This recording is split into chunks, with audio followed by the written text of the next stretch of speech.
Henry Cejudo will not be fighting featherweight champion Alex Volkanovski at UFC 273, instead opting to go with the Korean Zombie to replace the injured Max Holloway. My name is James Lynch. Over the next little bit here, I'm going to explain why Henry Cejudo is not getting this title shot, along with why I think the UFC made the right call in not giving Triple C another opportunity at fighting for a UFC championship. But before we get into that, make sure you hit that like button, hit the notification bell, and hit the subscribe button. That's an easy way to support my channel. So first and foremost, we should point out that Henry Cejudo isn't even in the USADA testing pool. As you know, USADA is a way to track people from cheating. Not that Cejudo is ever one to be using steroids, but if he was really serious about taking a short notice opportunity like this, he should have been in the USADA pool already. He knew that Volkanovski was going to fight again this year. He hasn't fought in a while. If you're serious about this competition and getting in there and stepping in on short notice, you're getting in the USADA testing pool. So at the time of recording this, it does not appear that Henry Cejudo is in the USADA testing pool. And I know they've bent the rules in the past, but I think that's one easy way that Cejudo could have made a stronger case for this. The other thing as well is that I think the Korean Zombie is a great option here. You know, the Korean Zombie fought Brian Ortega back in October of 2020 in a fight that I think people were expecting him to win, and a lot of people have wanted to see this matchup between Zombie and Volkanovski. So I think it also helped with the fact that Zombie was available to take this fight and the UFC opted to go with him instead. So that's part of the reason I think that Cejudo's not getting this shot, is the fact that Zombie I think is a great replacement, and here's a serviceable guy for the UFC. He's been competing for them under the WEC banner, leading to the UFC for years. He's an exciting fighter. To me, it's a no-brainer to put the Korean Zombie in that spot. And at his age right now, at 34, he's not going to get another opportunity for a title shot with his injuries and everything else. So I think the UFC made the right call here, going with the Korean Zombie over Henry Cejudo.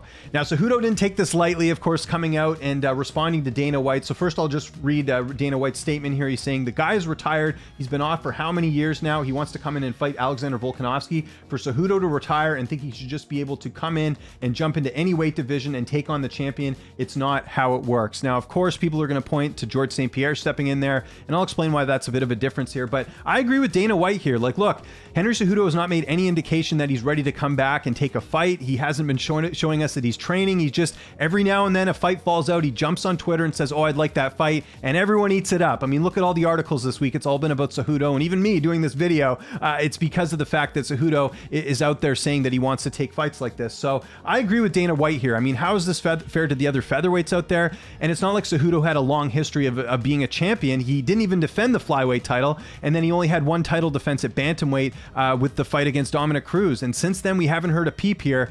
And I think part of the problem is that Henry Cejudo thinks that he's Conor McGregor when it comes to viewership, and he's just not. There's just no proof that Henry Cejudo is this huge draw, and in his mind, he believes that. And that's why he comes out with statements like this, and I'm going to read the statement here. He says, so if I had blonde hair, blue eyes, or if I was Canadian with an accent, maybe you would give it to me. I defend both my belts, unlike GPS, meaning GSP. I left on top and retired on that Monday to give rest of the divisions a chance. You were plain out scared that I will win.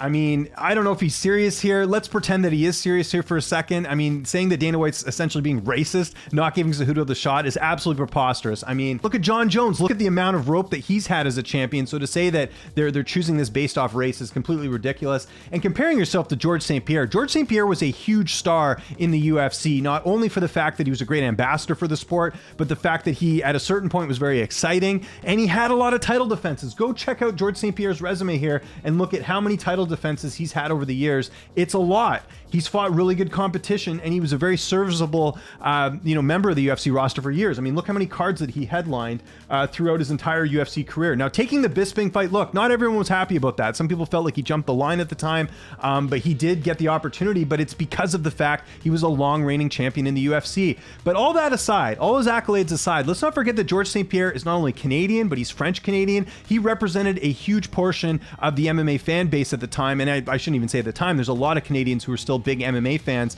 So to me, Cejudo comparing himself to that, I just think is not accurate. St. Pierre is a bona fide pay-per-view draw. Remember UFC 129 when he did the fight with Jake Shields, which was at the Sky Dome in Toronto, which was huge. It had how many fans for that one? It was crazy. So to me, they know that St. Pierre can sell out a stadium. I don't think Henry Cejudo can do that. I think ever since Henry Cejudo won his titles, he just all of a sudden thought that he was Conor McGregor, and it's just not the case. There's just no proof that Henry Cejudo is this huge draw that he thinks he is. Now, Henry Cejudo wasn't the only one who sort of chimed in on this.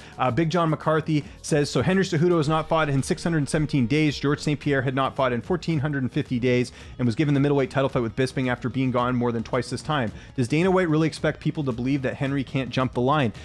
Again, like I just mentioned there, St. Pierre had a ton of title defenses. St. Pierre is a proven draw.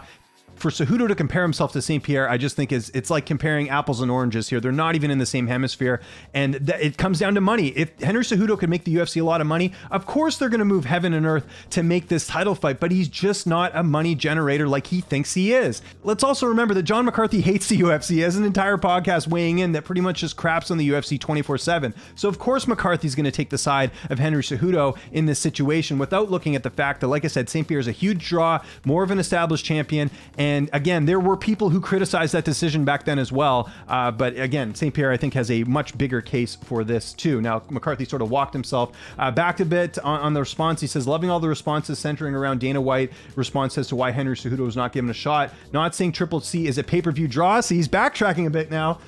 George St. Pierre was, but this is drawn out. A lot of people commenting on social media. Does a two-division champ deserve a shot? Again, I don't have an issue if Cejudo's willing to come back and, maybe fight someone else in the division first and then get a shot. But for him to just come back and think that he's automatically going to get a title shot when you have guys like Korean Zombie that are ready and available to take the fight, to me, I just think he doesn't have that strong of a case here. So in some ways, McCarthy kind of recognizing the fact that Cejudo is not a draw like St. Pierre is. And that's really what this comes down to at the end of the day. And that's also why we haven't seen Henry Cejudo in the octagon for quite some time, is that he's just not a guy that is a huge draw for them. Look, good resume. Beat Demetrius Johnson, knocked out Dillashaw. Can't take anything away from that. Basically, it was the decline, started the decline of Marlon Moraes' career. Beat Dominic Cruz, finished him. Very impressive. How many guys finished Dominic Cruz? Not many. Again, I'm not going to take anything away from Henry Cejudo, the fighter, but I just don't think we'll ever see Henry Cejudo in the UFC anymore, because I think in his head, he has an idea of how much he's worth, and the UFC knows, hey, look, man, you're not the type of draw we need. And we've seen time and time again, the UFC, it's not about their stars. It's about them figuring out how they can put cards together, because no matter what, they got to do pay-per-views, they got to do fight nights. So it doesn't matter who it is. They're willing to go without certain names if it means building out a card. I mean, they went without John Jones last year. They've only had McGregor for a few pay-per-views over the last couple of years. They can survive without it. So they especially don't need a guy like Cejudo, who, like I said, in my opinion, does not draw very well in front of a normal audience here. So I know there's a lot of people out there who do want to see Cejudo fight Volkanovski because it's a fresh matchup, and Volkanovski hasn't fought a ton of wrestlers over his career, and from that standpoint, it would be a little bit intriguing. But I honestly think Volkanovski would win that fight. I mean, he's looked outstanding since becoming the champion. He's got 2 wins over Max Holloway. I know the second one was a bit controversial, but still, the fact that he's time and time again getting these big wins. He just defeated Brian Ortega. I mean, this guy is unreal, and in my opinion, is the best featherweight on the planet here. So I also think Volkanovski would win that fight, and I just don't think there's a need to do this fight right now. So there you have it. I want to know what you guys think in the comment section below. Do you think Cejudo deserved this title shot, or do you agree with me here that Cejudo just isn't the draw he thinks he is, and that the division is stacked enough where they can continue to put contenders against Alex Volkanovski? If you like this video, hit the like button, hit the notification bell, and hit that subscribe button. I really appreciate it. I'm going to try and do more of these opinion videos like I was saying last week. I'll try and do as many as I can, but I always feel like I got some interesting things to say on particular topics. So hit me up in the comments. My name is James Lynch. Thanks so much for watching, and I'll see you next time. With that original flow, head kicks with the pros, picks up the fights or anything in the mix. Getting closer to the heart of the flame, bringing conversations with heavy hitting names. You feel the love of the game.